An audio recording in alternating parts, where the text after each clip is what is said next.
us now to continue our discussion on Katie Milkman's book, The Science of Getting from Where You Are to Where You Want to Be. So, Judy, last time we spoke about motivation and impulsivity. Can you just kind of recap for us what we spoke about? Yeah, so very quickly for motivation, we use those strategies of the fresh start. So we maybe started on a Monday or maybe after holiday to sort of trick that brain and get us going.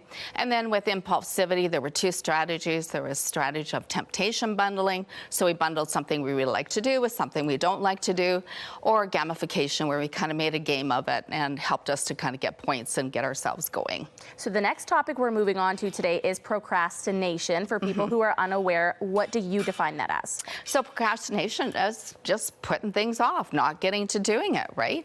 And it's tied in with present bias. So we really want to have that instant gratification. We want to push off things that we don't enjoy doing. And globally, it's found that adults, 20 to 25% of them suffer with chronic procrastination. And it's tied to things like anxiety, depression, ADHD, and low self-esteem. Let's talk about some of those strategies now that might be able to help with procrastination. So we have what we call commitment devices, and they can be soft or hard, and they're things that help take away a little bit of our flexibility and force us towards goals. And so there was a study done that is an example a bit of a soft commitment device, where they did it with doctors, and doctors they found were overprescribing medications to their patients, antibiotics, and they felt a little bit pushed by some of their patients. So they divided them into two groups. There was a study group, the control group.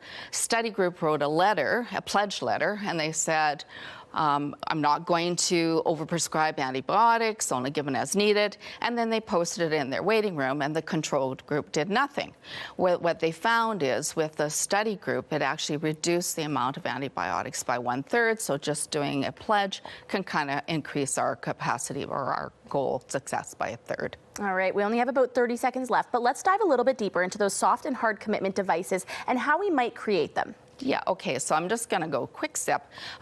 So soft, it gives us a little bit more flexibility. Hard, it doesn't. So you might, with a soft one, you might do a pledge, you might get involved with groups, you might, tell people. With a hard one, it's a harder choice, so limitation. You might block yourself from a casino, or you might force yourself into a savings account that you can't get your money out of. So just something along those lines, hey? All right, thank you so much for your time. Once again, that was Judy Wright with Gateways Counselling. You can head on over to their website to learn more about what it is that Judy does and how she can help.